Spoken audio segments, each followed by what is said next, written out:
jërëjëf Mohamed Kandji ñu ngi leen nuyu ku nekk turam ak santam di leen mbégte tey docteur Mahfou Sarr nag chargé de programme FAO fii ci Sénégal docteur ñu ngi lay nuyu di la dalal suñu studio da ngeen teeral benn cadre stratégique 2022-2031 te ambition mooy maanaam appuyer programme 2030 pour transformer système agroalimentaire yi ndax ngeen fas yéene defar programme boobu.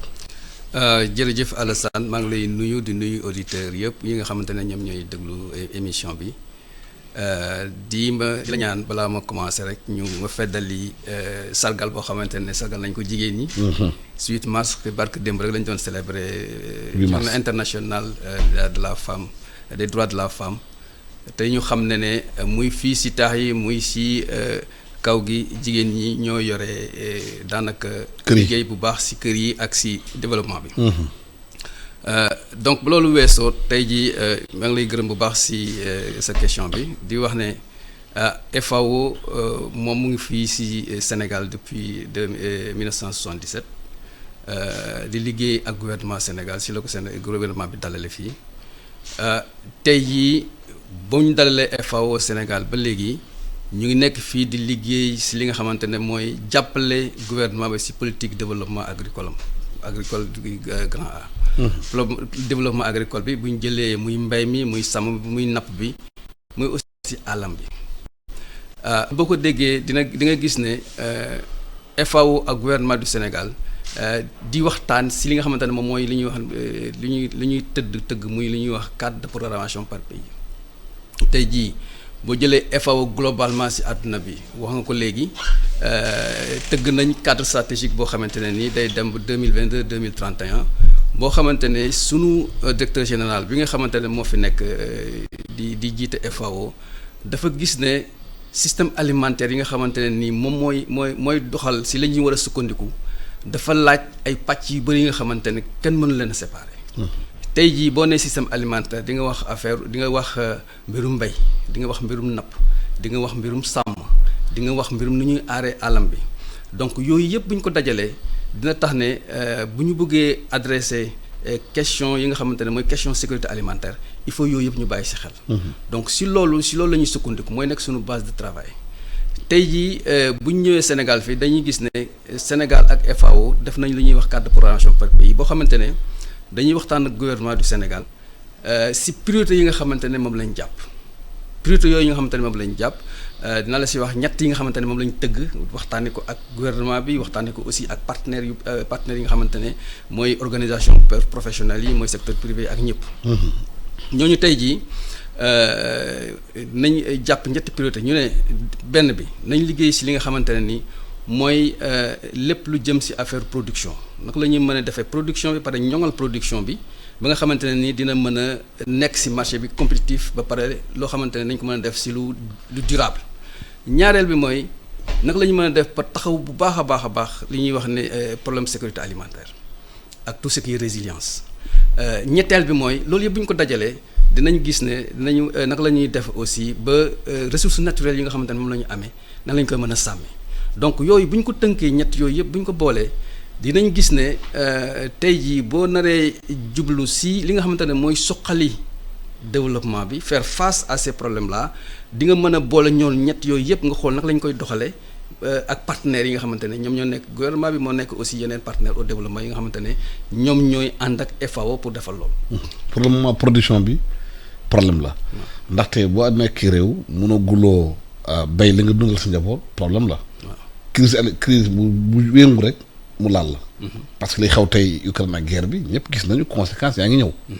parce que pétrole bi yokku na prix de tonne de blé bi yokku na te fii sama mbokk séeréer yi ak njaayeen yi dañoo bëgg mburu te mburu boo am ne coom te gis nañu Afrique du Nord émeute bu fa xew émeute du pain lay doon mooy Égypte muy Algérie yooyu nit ñi dañuy laajte lu tax Sénégal avant lii di am.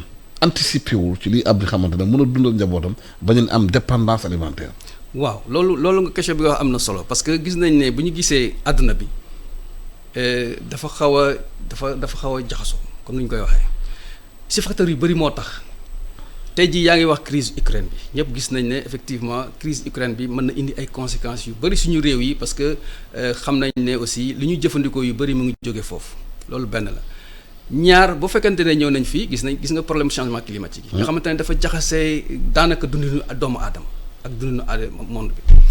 beneen problème bi nga xamante ne aussi am na fii mooy nga xamante ne mooy insécurité yi nga xamante ne am na surtout dans notre zone surtout au niveau du Sahel xam nga yëpp dafa boo ko dajalee day nekk facteurs yi nga xamante ne dafay aggraver situation bi mais comme nu nga ko waxee léegi gouvernement yi ñu ngi xalaat ñu ngi xool par exemple nag la ñuy tëggee seen programme agricole yi FAO di leen xelal di si jàpp tey jii boo gisee situation rek da ngay xool par exemple situation taxawee rek nag la ñuy def ba dëgëral loo xamante ne moom la ñuy wax résilience bi nag la ñu mën a def ba ñi nga xamante ne ñoo jànkuwanteeg jafe-jafe yooyu ñu mën si génn donc loolu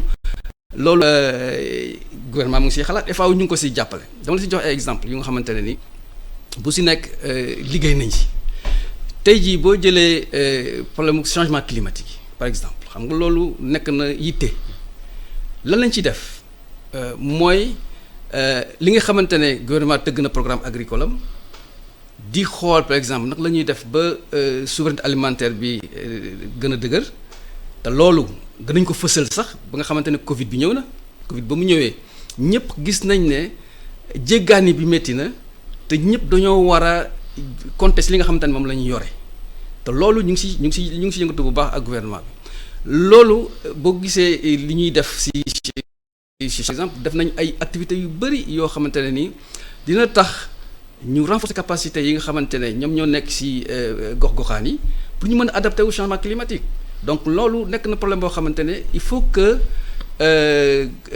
ñëpp xam ne tey jii bu ñu bëggee génn si problème mu changement climatique yi il faut que ñu développer bu baax a baax li ñuy wax ay des programmes d'adaptation changement climatique loolu FAO mu ngi si gouvernement bi bu baax a baax fu mu nekk ne ñu ngi si liggéey ak gouvernement bi ñu ngi si liggéey ak maire yi ñu ngi si liggéey ak ñi nga xamante ne ñoo nekk si gox-goxaan yi pour que adaptation changement climatique boobu mu nekk lu réel avec à travers des activités concrètes yu nga xamante ne tey jii ba yóbboo si àll bi nga gis ne loolu mu ngi taxaw ñaareel ba tey jii yaa ngi wax crise Ukraine bi loolu aussi mën na nekk xalaat boo xamante ne dañuy anticiper si par rapport à ça parce que ñëpp njort nañ ne problème dina am yi donc ñu njortee problème dañu am yi nañu waxtaan ak gouvernement bi pour xool naka la ñuy xalaate lii nga xamante ne jot nañ ko def mu nekk ay résultats yu nga xamante ne am nañ ko nañ ko gën a dëgërale parce que tey jii toutes les questions de résilience yi nga xamante ne ñu ngi koy def ñu ngi def ay activités pour que nit ñi nekk si gox-goxaat yi mën a gis seen bopp si lu ñuy liggéey.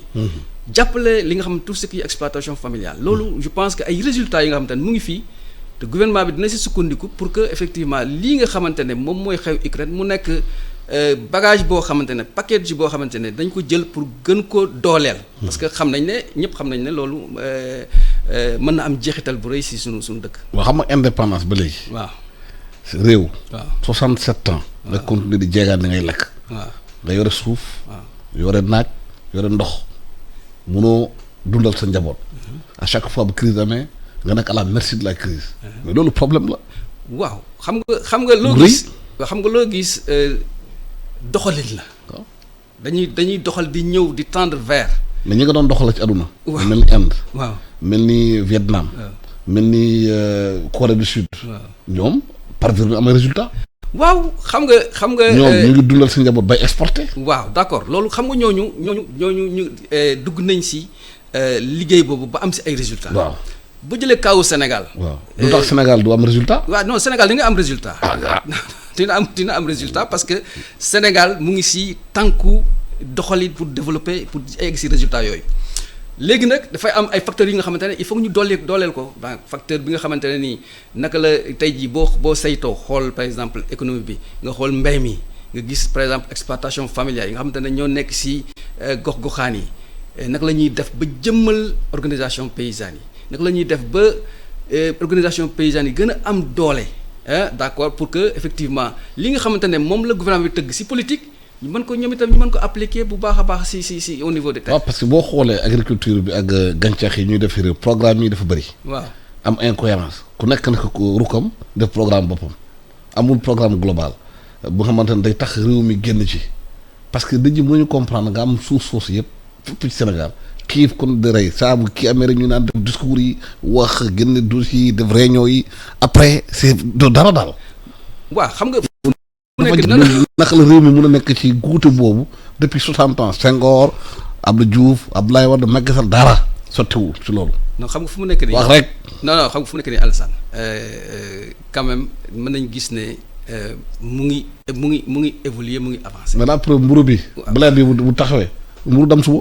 waaw non waaw loolu day wax non loolu mais loolu concret la d'accord mais nit ñi ñu ngi siy xalaat parce que fu mu nekk nii tey jii mooy lu ma la wax léegi crise bi nga xamante ne moo am Ukraine ba mu yëngatoo rek la ñu xalaat ne li mën na am jeexital si ñun. c'est-à-dire Sénégal dañu comprendre waruñu xaar ba crise am Ukraine war na bu yàgg ñu dundal réew mi bañ a xaar yooyu. waaw mais politique yi nga xamante ne moom la ñuy doxal. baaxul te FAO di si nga xamante ne mi ngi si jàppale gouvernement bi. waaw non yooyu ñu ngi koy doxal parce que mën nañu am ñu ngi am ay résultats. parce que politique yi baax nañu. non man moo wax ne baax na wala baaxul mais ñu ngi siy jàppale gouvernement bi fu mu nekk nii. pour que lépp lu nga xamante ne moom la ñu tëgg si politique. xam nga expert nga. parce que yaa ngi ci terrain bi liggéey di xool. waaw xam nga ne wóor na la wóor bu baaxoon politique yëpp bu baaxoon tey duñ fi nekk di xaar. mais xam nga tey jii ay crise yu xam nga tey jii boo tëggee politique. développer sa stratégie. di nga ne dama koy doxal fii ak nangami at si biir doxalin boobu nga koy doxal. fii ak 67 ans. waaw déglu fii ak doxalin bi nga xamante ne da nga koy doxal fii ak nangami at. il faut que ku nekk indi sa wàll ñun ñi nga xamante ne ñooy FAO li nga xamante ne moom la Sénégal tëgg par exemple Sénégal plan Sénégal émergent. le PAP 2A yi nga xamante ne lépp li nga xamante ne volet agriculture mu ngi ci FAO si boppam daf si indi wàllam. ne lii kat bi ñu ko doxalee jàppale si gouvernement bi mën na indi ay résultats yi nga xamante ne mën na améliorer la sécurité alimentaire mën na améliorer environnement bi mën na améliorer la pêche. dëgg donc loolu gouvernement ñun ñu ngi koy doxal si gouvernement bi maintenant politique boo gis ñu koy doxal rek dafay am ay jéego dafay am ay doxalin di dem donc loolu aussi boo gisee suñu dëkk yi. nga xamante ne aussi nous sommes des pays vulnérables nga xamante ne am na facteurs yu bëri yu nga xamante ne mën na constituer des freins. xam nga wax nañu léegi affaire sécurité bi. xam nga tey jii booy wax par exemple dëkk yu mel ni dans les pays du Sahel ak effort de développement boo def mën naa am sécurité bi xaw ko xëcc mu wàcc. effort de développement boo def mën naa am changement climatique bi xëcc ko mu wàcc donc loolu mën na indi ay freins par rapport ak li nga doon wax léegi yeneen pays yi. donc loolu il faut que ñun. muy gouvernement yi muy partenaire au développement yi muy ñëpp ñu acteurs yi nekk ci biir xoolandoo par xool naka lañ ciy génn ndànk-ndànk. loolu mooy waral programme yi nga xam te ne moom la ñuy tëgg nii. tey jii yaa ngi doon wax léegi programme yi ni ñu xool fu mu nekk nii di mën a xalaat bu baax boo xamante ne dañuy wax par exemple naka la ñuy mën a boole suñuy doole pour adresser un certain nombre de problématiques. aujourd'hui changement climatique su ma la waxee tey jii FAO mu ngi tëgg ci changement climatique. am na yeneen organisation mu nekk organisation des Nations Unies muy nekk yeneen programme yu gouvernement bi mu nekk leneen ñu ngi tëgg changement climatique naka la ñuy def. ba nga xamante ne ñun ñuy tëgg ci changement climatique yëpp dañuy ànd. ngeen déggoo ñu déggoo loolu def nañ ko. parce que tey jii exemple la jox nii mooy tey jii bu ñu defee ci problème changement climatique yi dañuy wax ne naka la ñuy def par exemple dama jox benn exemple rek naka la ñuy def ba.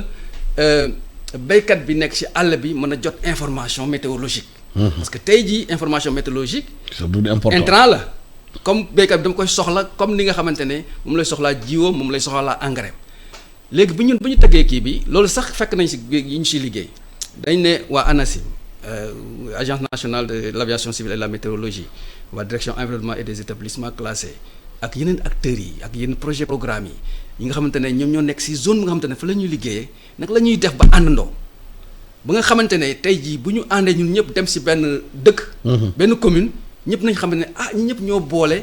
def lii voilà. donc loolu def nañ ko te loolu yoon la parmi tant d'autres ak yeneen yoon loolu yoon la bu nga xamante ne tey jii bu ñu ci taxawee.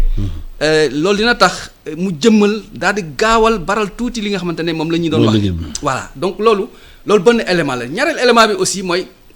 tey jii ma lay jox benn exemple bu ñu jëlee affaire xëy ndaw yi bu ñu jëlee xëy ndaw yi par exemple naka la ñuy ñu ngi ciy liggéey bu mu ci ay parce que développé ay outils développé nañ ay jumtuwaay yi nga xamante ne tey jii nañ mën a renforcer capacité. xale yi pour que ñu mën a am xëy parce que mais loolu doyul xam nga tey jii boo renforcer capacité ba pare xale bi nga xamal ko mu jàngal ko ba fekk ko ci dëkkam parce que suñu programme dañ koy fekk ci dëkkam jàngal ko ci li nga xamante ne moom la xam.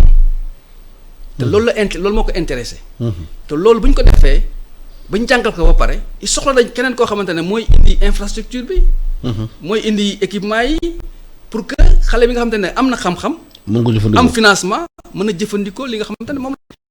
donc lu am solo la si si mise en œuvre opérationnalisation programme yi nga xamante ne moom la ñuy def.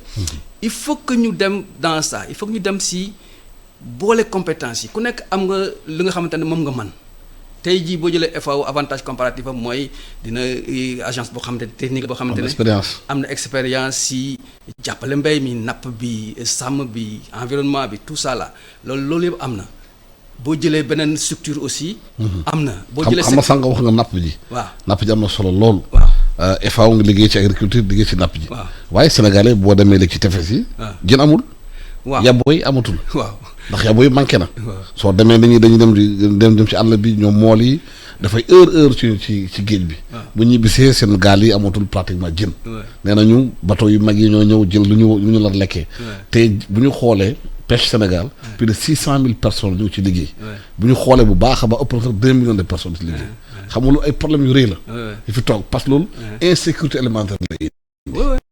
non si parce que affaire boo jëlee affaire pêche bi aussi ay loolu yëpp gis nañ ko parce que loolu ay éléments yi nga xamante ne nii dafa nekk lu taxaw. waaw mais góor kon di joxe licence ay bateau di ñëw si pêche bi di jël ay jën di yóbbu moo la di mun liggéey. waaw xam nga loolu yëpp dañ koy waxtaan ak gouvernement yi te loolu moom ay waxtaan la boo xamante ne nii ñun mën nañu gis ne lii kat parce que comme FAO day jàppale gouvernement yi si réflexion définition politique yeeg ak yooyu yëpp bu ñu gisee ne lii mën a indi lu sooxantal dañ koy wax gouvernement bi ne la lii kat bu ñu si taxawul mën na indi lii. mën na indi leneen léegi nag bu ñu ko defee ba pare duñ si yem dañ naan naka la ñu mën a def léegi ba am alternative bi parce que loolu am solo la tey jii boo tëggee politique boo xamante ne nii dafay stratégie boo xamante ne nii dafay wane ne tey jii bu ñu waxee dans le cadre de la coopération donc la ñuy def licence de pêche ak yooyu loolu c'est un autre domaine c'est la coopération. mais ñun par exemple naka la ñuy def ba attirer attention sur ça daal di accompagner gouvernement bi sur la pêche illicite. parce que loolu ñu ngi si liggéey bu baax ak gouvernement yi. pour que ñi nga xamante ne bokkuñu ci coopération bi di ñëw di jël suñuy alal te jaarul yoon nag la ñuy def ba saafara loolu. loolu benn la beneen bi aussi nag la ñuy def ba ñi nga xamante ne li ñuy wax pêche artisanale ñoom aussi nag la ñuy mën a doole seen i xam-xam doole seen i doole pour que ñoom itam tey jii ñu mën a améliorer seen situation. bu ma ñëwaatee ci affaire changement climatique concernant la pêche. tëgg ay éléments yi nga xamante ne tey jii dina am sécurité bi. parce que gouvernement mu ngi defar mu ngi jàppale par exemple pêcheurs yi si ay infrastructures si ay équipements ay loolu yëpp mais aussi baax na ñu am éléments yi nga xamante ne aussi tey jii bu ñu ko indee. dina mën a tax par exemple sécurité en mer gën a mën a dëgër dina mën a tax par exemple tey jii bu ñu jëlee ñi nga xamante ne moom ñoo nekk si comités locaux de pêche pour la pêche artisanale au niveau du Sénégal. tàggat leen former nit ñi ba ñu gën a am ba a yokk seen xam-xam si li ñuy def yaakaar naa loolu dina mën a gën a ñoŋal li nga xamante ne mooy pêche bi. donc travail sur les chaînes de valeur. aujourd'hui par exemple FAO am programme boo xamante ne nii day liggéey si yoxos bi travailler sur la chaîne de valeur huître. d'ailleurs semaine yi passé rek liggéey nañu ak ministère des pêches pour que ñu mën a taxawalaat. la ñuy wax journée nationale de huître parce que boo xoolee yoxos bi développé ko rek di nga développé lu bari parce que di nga développé environnement bi parce que yoxos bi mu ngi nekk ci mangrove bi xam nga foofu mooy nekk son écosystème fu muy développé donc tey jii boo bëggee ne damay développé chaîne de valeur huître forcément di nga bàyyi xel ci mangrove bi te boo bàyyi xel ci mangrove bi di nga mën a def ay pratiques d'adaptation changement climatique di nga mën a restaurer waat ay terres yi nga xamante ne ñu ngi koy perte si bassin kii bi comment dirais-je. delta du Saloum ba Casamance. donc. xorom si dugg ci suuf si. déjà loolu rek nga jël benn chaîne de valeur rek ne xaaral ma taxaw si rek di nga régler ay questions yu bari. xam nga loolu mooy li may wax léegi ñu ngi tëgg ay programme gouvernement bi di ko def mais ñun ñu si jàpp ba nga xamante ne di nga def benn action mais am ay résultats yi nga xamante ne ni dina am ay conséquences donc loolu. mooy activités yi nga xamante ne. xam souvent yéen da ngeen di bind def techniquement wax lépp. waaw waaye décision politique bi yoru leen ko. waaw da ngeen bind ko gouvernement bi gis na ngeen bind baax na. waaw waaye bu ko appliqué wul xam nga am solo. non dina ko parce que quoi qu'on dise aussi dinaa wax ne partenariat FAO gouvernement du Sénégal lu dëgër la. waaw mais xen saa nag dañuy gis li war nañ def lii duñ ko def. waaw d'accord teg ko foofu. mais loolu yëpp loolu dañ siy taxaw loolu yëpp dañ siy taxaw parce que mën nañu wax ne bu ñu jàppee gouvernement Sénégal FAO mën nañu wax ne déggoon nañu te gouvernement bi aussi déggal nañu parce que ñu ngi liggéey si ay liggéey yu am mucc ayib ay priorités yoo xam ne dañu koy def tey jii résultats yi ñu am sur le terrain ñi ngi wax gouvernement pour xool nag lañ koy defee lañ koy yokkee parce que tey jii moom la joxee huître bi nga xamante ne dafay concerner Saint-Louis ba Casamance résultats yi suñu jot a am. analyse yi ñu si def. chaîne de valeur yi ñu xam ne am na njëriñ naka la ñuy def nag tey jii ba loolu ñu gën ko dëgëral ba jëlee secteur aquaculture naka la ñuy def FAO liggéey na seen gouvernement bi naka la ñuy def tey jii ba résultats yi ñu jot a am. naka la ñuy def ba mu gën a yaatu dañuy def mise à l'échelle. waaw parce que boo nekkee Sénégal nekk dëkk mu xamante ne dëkkum géej la. waaw war am jën war am lépp fleuve bi war am jën ak yooyu. waaye léegi dañuy importer jën yu jógee bitim réew ñëw Sénégal ci ay kees.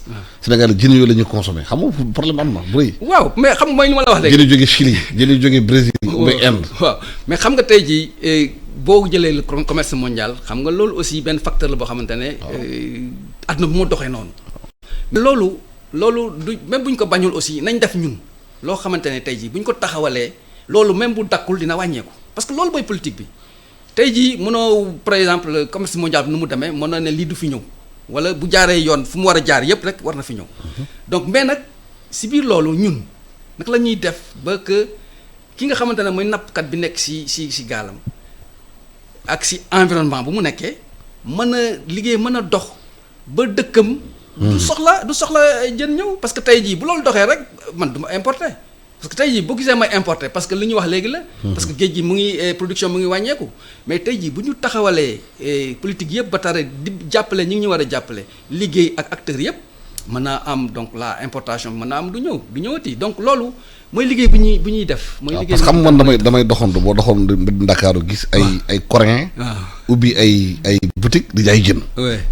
jën li ñuy importé. waaw xam nga loolu dafay doy waar ci bopp Sénégal yoo xamante ne. na man am naa géej am naa kii ko mën am naa fleuve. am naa yu bëri mais léegi coréen bi mooy ñëw ci koñ bi. ubbi benn boutique di ma jaay jën bu ñu importé. waaw loolu yëpp loolu ba dañ ko saafara parce que loolu. loolu liggéey loo xamante ne nii muy ñun muy gouvernement bi muy ñeneen acteurs yëpp ñoo war a boole pour def loolu parce que am nañ ay piste parce que tey jii boo ko waxtaanal.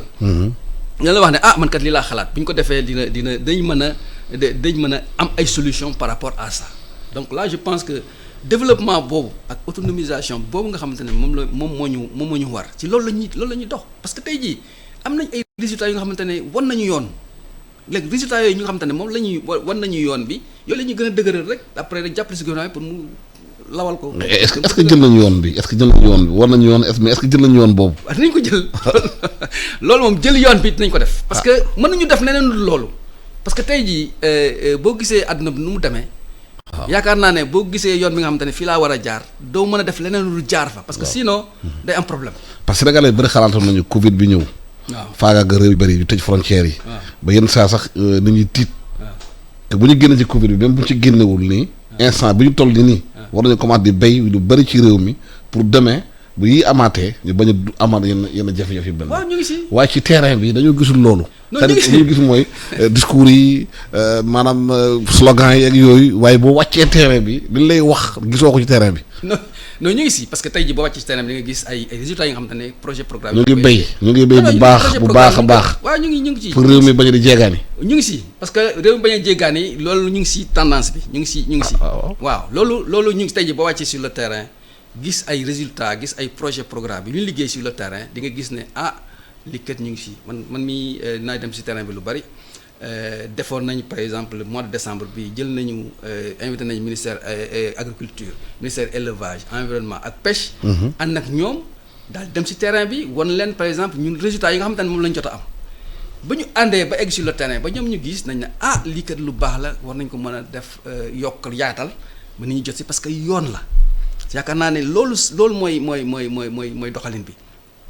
def nañ ay résultats def nañ ay activités am nañ ay résultats yoon bi gis nañ ne fii la ñu war a jaar léegi nag gouvernement bi mooy jël loolu ne lii kat baax na xaaral ma yaatal ko pour que ñëpp mën si jot.